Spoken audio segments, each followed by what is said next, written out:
Welcome, Whispers After Midnight. Tonight we're stepping into a shadowed corner of American history, New Orleans, 1855, where one enslaved woman became the center of 8 mysterious deaths that still echo through the archives. This story took deep digging, cross-checking court records, newspapers, and first-hand accounts to separate myth from fact. So if you value carefully researched true history, take a second to subscribe. And before we begin, tell me in the comments where you're watching from, because these stories connect us across time and place. In the 1850s, New Orleans was one of the most powerful and complex cities in the United States, a booming port city where wealth, culture, and cruelty coexisted side by side.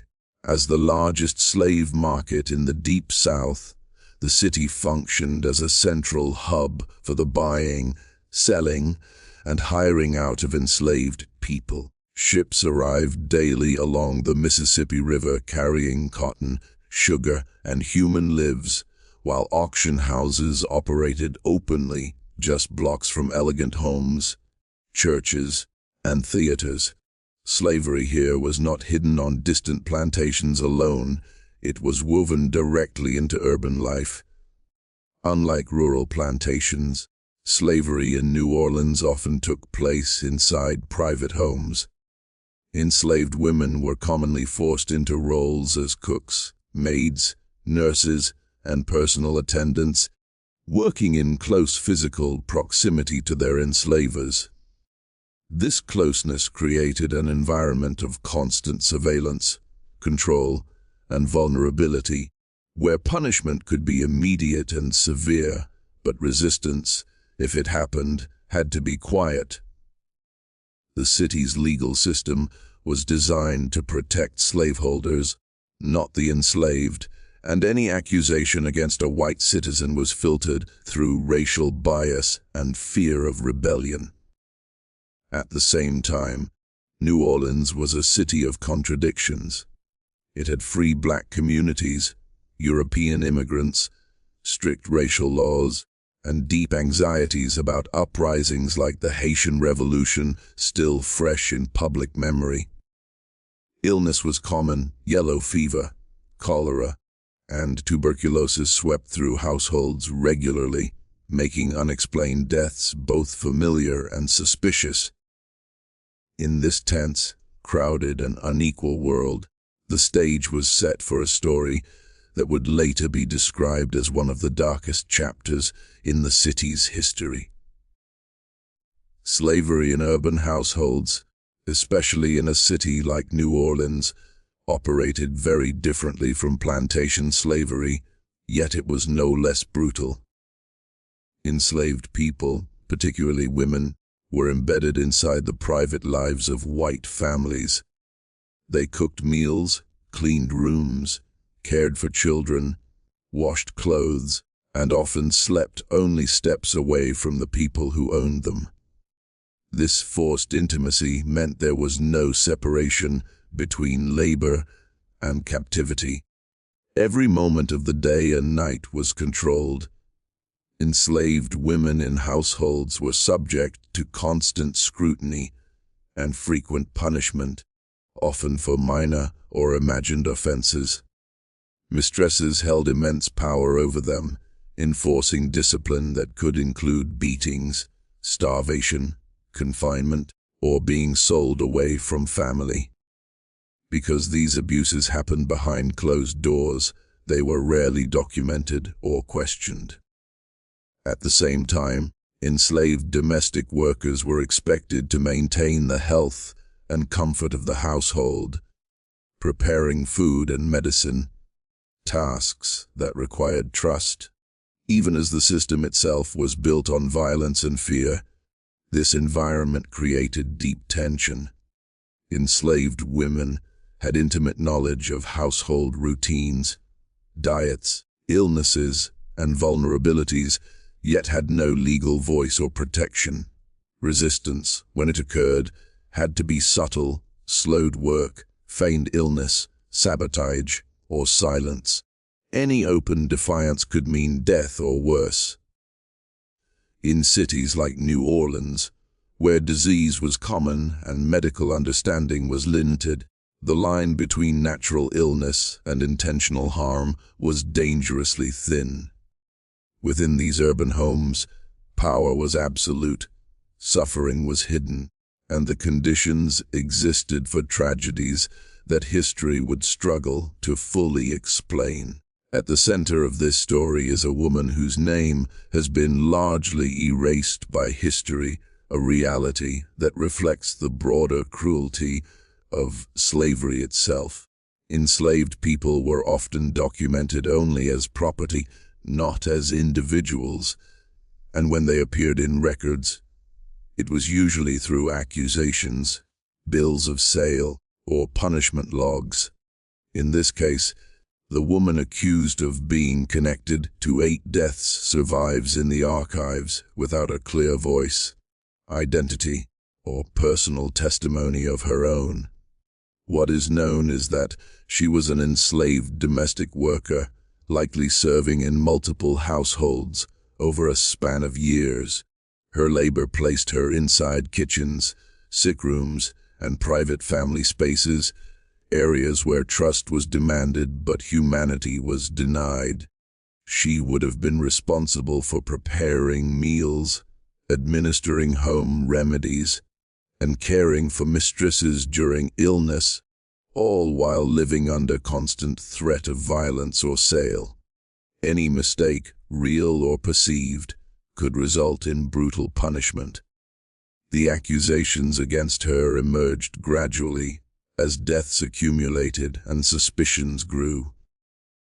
Yet everything we know about her comes filtered through a deeply biased system, one that assumed guilt based on race and status. There is no surviving account of her motives, her experiences, or whether she acted of desperation, resistance, coercion, or was falsely accused amid widespread fear and hysteria. Her silence in the historical record is not evidence of guilt or innocence. It is evidence of how slavery stripped people not only of freedom, but of the right to be remembered as fully human. In many ways, the unnamed enslaved woman represents countless others whose lives were controlled, punished, and judged without mercy, while their inner worlds were never considered.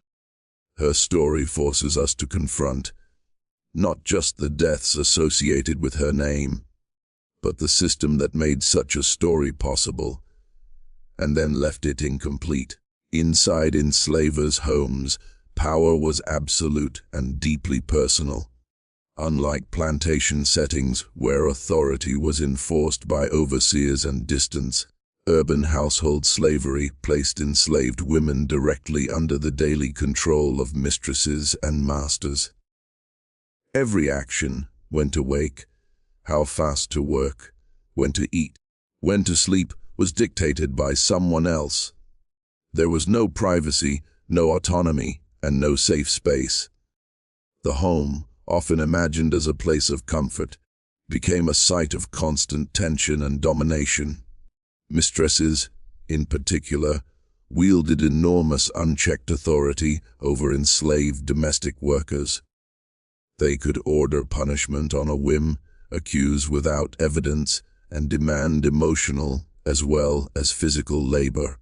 Enslaved women were expected not only to work efficiently, but to display obedience, gratitude, and emotional restraint, regardless of abuse.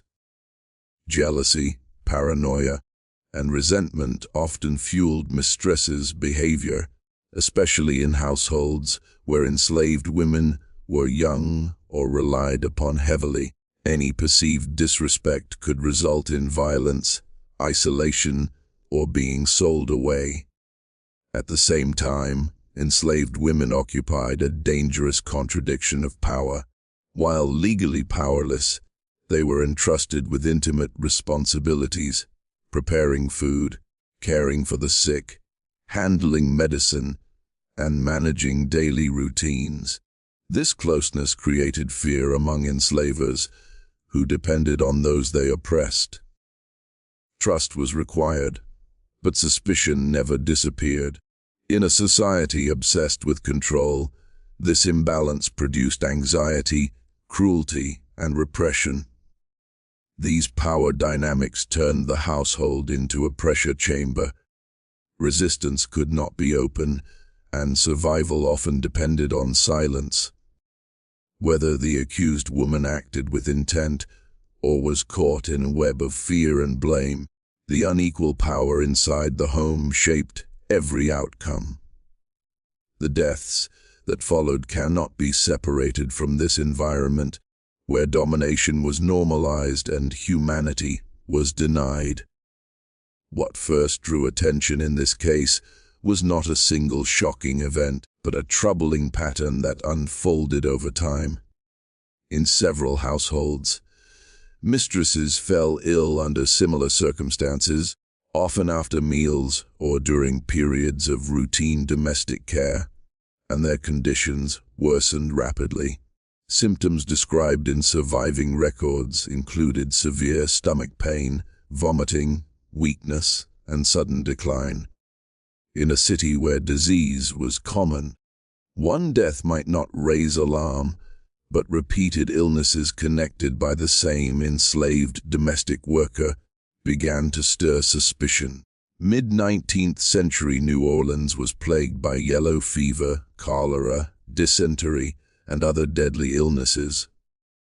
Medical knowledge was limited, diagnoses were inconsistent, and autopsies were rare. This made it difficult to distinguish between natural disease and intentional poisoning. Many symptoms of common illnesses closely resembled those caused by toxic substances available at the time, such as arsenic, which was widely used in household products and medicine. As a result, early deaths were often dismissed as unfortunate but ordinary. Over the years, however, the repetition became harder to ignore. Mistresses from different households, linked only by the same enslaved woman, fell sick in eerily similar ways. Rumors began to circulate quietly within white social circles, fueled by fear and racial prejudice. Instead of questioning living conditions, sanitation, or medical care, suspicion turned toward the person with the least power to defend herself. These patterns were interpreted through the lens of slavery and racial anxiety. Correlation was treated as proof, and coincidence as intent. Whether the deaths were connected by deliberate action, medical misunderstanding, or systemic neglect remains unclear.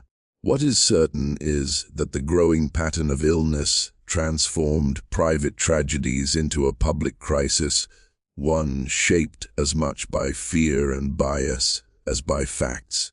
The most disturbing element of this case was not just the deaths themselves, but the number attached to them. Over a span of years, 8 white mistresses, women from different households, died after periods of sudden illness, all allegedly connected by the presence of the same enslaved domestic worker. The deaths did not happen at once, they unfolded gradually, which allowed early cases to fade into memory before the next occurred. It was only in hindsight that authorities and the public began to string them together into a single narrative. Each death followed a familiar pattern. A mistress would fall ill while still active and relatively healthy, often after eating food prepared in the home or while being cared for during sickness. At first, families accepted medical explanations common at the time: fever, infection, digestive illness. But as the woman accused was transferred, sold, or hired out to new households and similar deaths followed, whispers began to circulate. What had once seemed like bad luck started to look to many, like a repeated threat. Importantly, these mistresses lived in different homes, under different conditions, and with different physicians. The only constant, according to court narratives, was the enslaved woman herself. That connection became the foundation of the case against her. In a society already terrified of slave resistance and rebellion, the idea that an enslaved woman could quietly kill multiple white women inside their own homes struck deep fear. The number 8 became symbolic, magnified by rumor and retelling, transforming her into a figure of dread rather than a human being. Yet the timeline raises difficult questions. Why were earlier deaths not investigated more thoroughly? Why was suspicion allowed to accumulate without intervention? The answers point again to the structure of slavery. Enslaved people were moved, blamed, and punished only when white lives appeared repeatedly threatened. Whether the deaths were truly connected or constructed into a single accusation after the fact, the story of the 8 mistresses became the turning point that sealed the woman's fate in history. In the mid-19th century, poison was one of the most feared and least understood causes of death. Substances like arsenic were widely available in New Orleans households, used in rat poison, cosmetics, pesticides, and even small medicinal doses. Because these substances were common and poorly regulated, they existed in nearly every home, especially in kitchens and storage areas. This made poison both accessible and difficult to trace, particularly in an era with limited forensic science. Poison earned its reputation as a silent weapon because it left no immediate signs of violence. Victims often appeared to die from natural causes, stomach illness, fever, or sudden weakness. Doctors of the time relied on observation rather than testing, and many symptoms of poisoning mirrored common diseases. Without modern toxicology, certainty was nearly impossible. Suspicion often replaced evidence. In the public imagination, poison also carried symbolic weight. It was associated with secrecy, betrayal, and hidden rebellion. For white slaveholding society, the idea that an enslaved domestic worker, someone trusted to prepare food and care for the sick, could use poison struck at the heart of household control. It fed long-standing fears that enslaved people might resist quietly rather than openly, especially women who had no physical power to fight back. As rumors spread, poison became the assumed explanation, even when proof was weak or non-existent. The narrative was compelling: illness after meals, repeated deaths, and an enslaved woman present in each home. Whether poison was actually used, misdiagnosed, or imagined, the accusation itself carried devastating power. Once poison entered the story, guilt was often presumed, not proven, especially when the accused had no legal voice, no protection, and no credibility in a racially biased system. In this case, poison was more than a suspected substance. It became a tool of fear, transforming uncertainty into conviction and sealing the fate of the woman at the center of the story. As the deaths accumulated, the space between rumor and proof began to collapse. In white social circles of 1850s New Orleans, whispers traveled faster than official investigations. Conversations in parlors, markets, and churches slowly shaped a shared belief that something sinister was happening behind closed doors. These rumors did not rely on documents or medical certainty. They relied on fear, coincidence, and long-standing racial stereotypes about enslaved people as dangerous or deceptive. When authorities finally became involved, much of what drove the case was already emotionally decided. Court evidence in this period was deeply flawed by modern standards. There were no reliable forensic tests, no standardized autopsies, and medical opinions often contradicted one another. Testimony from enslaved people was frequently dismissed or restricted, while white witnesses' suspicions were treated as facts. Hearsay, what someone heard, believed, or felt, was often allowed to shape legal outcomes. Rumors filled the gaps where evidence was weak. Similar illnesses became proof of poisoning. The repeated presence of the same enslaved woman became intent. Even the absence of direct witnesses was reframed as evidence of cunning and secrecy. The legal system did not seek to disprove the rumors. Instead, it organized them into a narrative that appeared coherent and convincing to a fearful public. This blurring of rumor and evidence reveals how justice functioned under slavery. The court was not a neutral space. It reflected the anxieties of a society terrified of losing control. Once the story took hold, facts were filtered to support it, not question it. Whether the woman was guilty, innocent, or somewhere in between, the case against her was built as much on collective imagination as on verifiable truth. And in that system, rumor alone could be enough to condemn.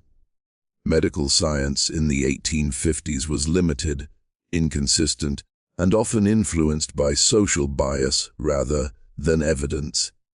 Doctors in New Orleans worked without an understanding of germs, bacteria, or modern pathology. Illness was commonly attributed to bad air, imbalanced humors, or environmental exposure. In a city plagued by heat, poor sanitation, and contaminated water, sudden sickness and death were tragically common, especially among women weakened by repeated disease outbreaks. Physicians relied almost entirely on visible symptoms and patient complaints. Vomiting, abdominal pain, fever, and weakness, symptoms reported in this case, could point to dozens of causes, from foodborne illness to yellow fever or cholera. Poisoning was notoriously difficult to diagnose, especially without chemical testing. Even when poison was suspected, doctors often disagreed on whether it was present, and post-mortem examinations were rare, informal, and unreliable. Medical opinion was also shaped by race and class. White patients were treated with sympathy and concern, while enslaved people were viewed as biologically different and morally suspect. If a white woman died unexpectedly, doctors and families searched for an external cause rather than systemic illness or poor conditions. When an enslaved domestic worker was nearby, suspicion often replaced scientific uncertainty. Because medicine could not offer clear answers, it became a tool used to justify existing fears. Vague diagnoses allowed courts and communities to fill in conclusions that aligned with their anxieties about control and rebellion. In this case, the limits of medical knowledge did more than obscure the truth. They helped transform uncertainty into accusation, reinforcing a narrative that science itself could not reliably support. Medical science in the 1850s was limited, inconsistent, and deeply shaped by the beliefs of the time. Doctors in New Orleans practiced without knowledge of germs, bacteria, or modern pathology. Diseases were often blamed on miasma or bad air, and treatments were based on theories of bodily imbalance rather than evidence. In a hot, overcrowded port city, With poor sanitation, outbreaks of illness were common, and sudden death was an accepted part of life. Physicians diagnosed patients primarily through visible symptoms and personal observation. Vomiting, stomach pain, fever, and weakness, symptoms associated with the deaths in this case, were common to many illnesses, including cholera, yellow fever, dysentery, and food contamination. Poisoning was especially difficult to identify because its effects closely mimicked natural disease.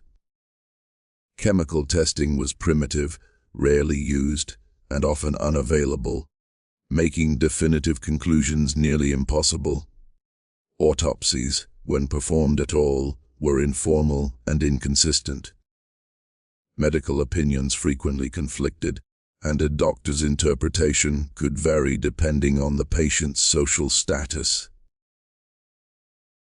White women's deaths were treated as tragic mysteries, while enslaved people were often viewed through a lens of suspicion rather than science.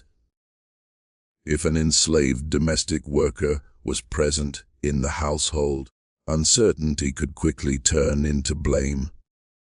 The limitations of medical knowledge created dangerous gaps where fear and assumption took over. Instead of clarifying the truth, medicine often reinforced existing prejudices. In this case, the inability of doctors to conclusively explain repeated deaths allowed suspicion to harden into accusation, turning medical uncertainty into a foundation for judgment rather than understanding. Racial bias was not a flaw in the investigation, it was the foundation of it. In 1855 New Orleans, the legal and social systems were built to protect white citizens and control black bodies, enslaved or free.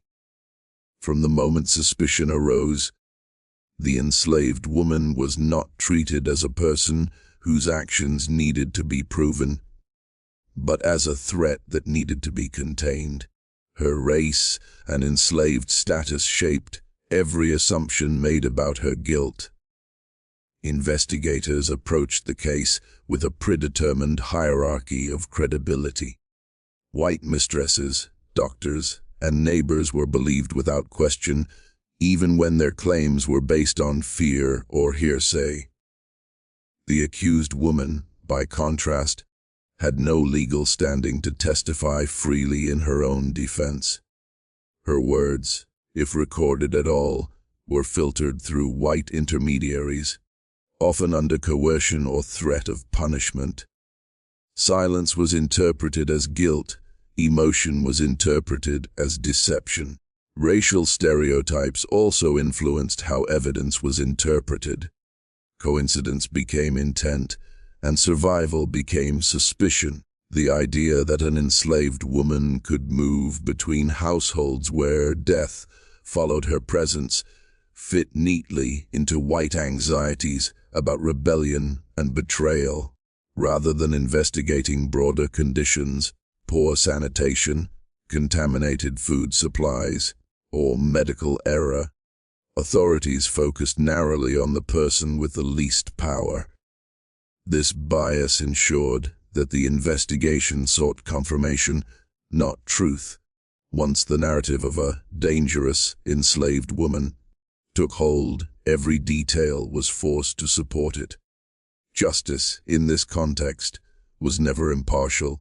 It was a mechanism of control, reinforcing the racial order while presenting its conclusions as lawful and inevitable. The arrest of the enslaved woman marked the moment when suspicion became official action. By the time authorities intervened, public opinion had already shifted against her, shaped by months, if not years, of rumor and fear.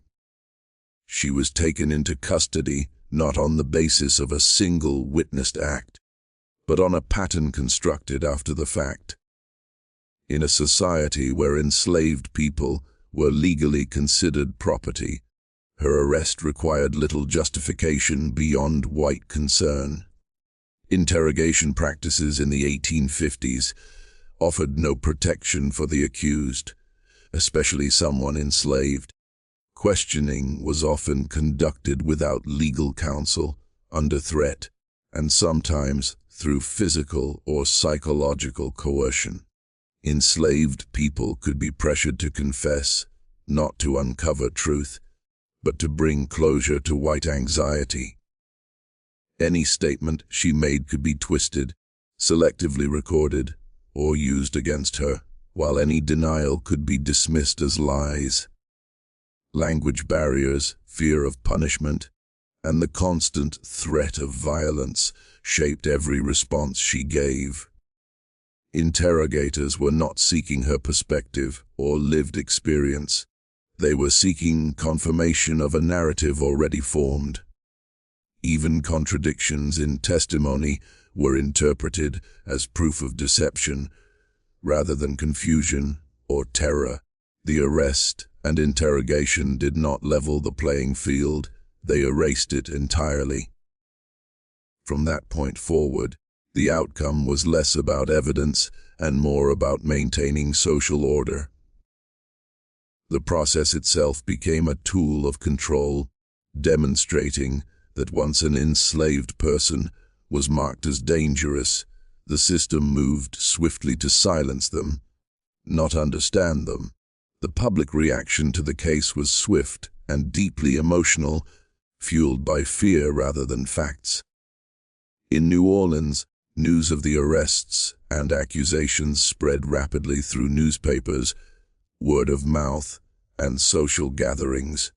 What had once been whispered speculation became a source of open panic among white households, especially those that relied on enslaved domestic workers. The idea that danger could exist inside the home, served at the dinner table, or present in the sick room, shattered the illusion of control slaveholders believed they had. This fear was not limited to the accused woman alone. It extended to enslaved people as a whole. Domestic workers, once trusted out of necessity, were now viewed with suspicion. Everyday acts like preparing food or offering medicine became charged with anxiety. The case reinforced long-standing racial fears that enslaved people might seek revenge through quiet, hidden means rather than open revolt. Poison, secrecy, and patience became imagined weapons in the public mind. Newspapers often amplified this fear, presenting the story in sensational tones that emphasized danger and betrayal. Details were exaggerated, timelines blurred, and rumors repeated as near facts.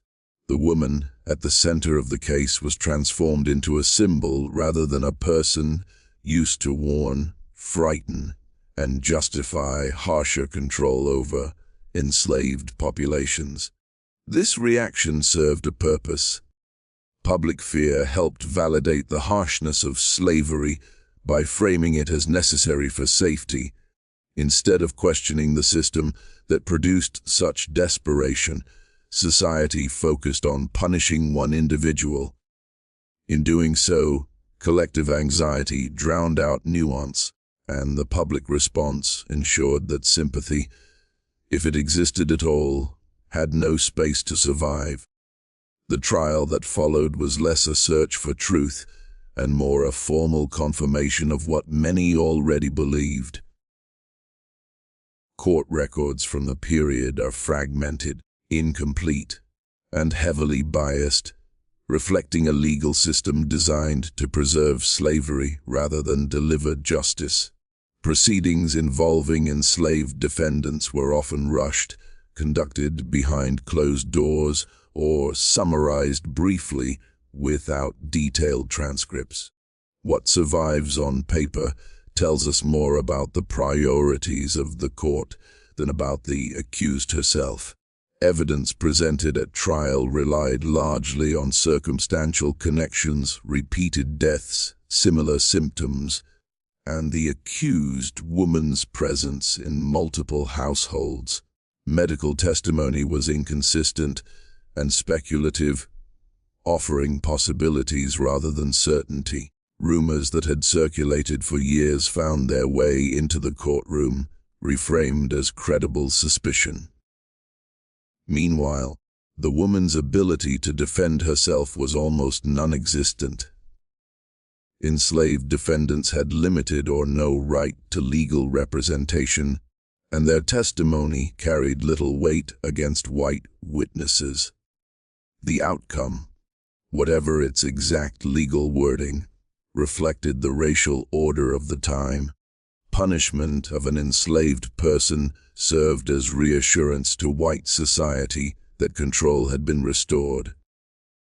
Whether the sentence was execution, imprisonment, or forced removal, the result was final and irreversible for the accused. There was no appeal grounded in equality, no revisiting of evidence under fair standards. The trial records leave us with silence where explanation should be. They do not tell us what truly happened, only what the system chose to record. In that silence lies the uncomfortable truth. The outcome was shaped less by proof than by fear, and justice, as we understand it today, was never truly on trial. After the trial and its outcome, the woman at the center of this story disappears almost entirely from the historical record. There are no personal letters, no recorded reflections, no preserved testimony in her own words. This silence is not accidental. It is a direct consequence of slavery, a system that documented punishment and property far more carefully than human lives. What remains are fragments written by those in power, leaving her inner world permanently unknown. Over time, the story faded into obscurity, remembered only in scattered court documents, newspaper mentions, and retellings shaped by fear rather than empathy. The deaths were recorded. The accused was reduced to a cautionary tale. Her motivations, suffering, and humanity were never explored. This erasure reflects a broader pattern in American history, where enslaved individuals appear briefly in records only at moments of crisis, then vanish again into silence. The legacy of this case is deeply uncomfortable. It forces us to confront how easily narratives are shaped when one side is allowed to speak and the other is not. It raises questions that cannot be answered with certainty. Was this a story of resistance, of injustice, of medical misunderstanding, or of something far more complex? The truth may never be fully known. What endures is the lesson. This dark chapter in New Orleans history reminds us that silence in the archive is not emptiness. It is evidence of oppression. Remembering this story is not about confirming guilt or innocence, but about acknowledging the human cost of a system that controlled lives, distorted truth, and then allowed history itself to forget.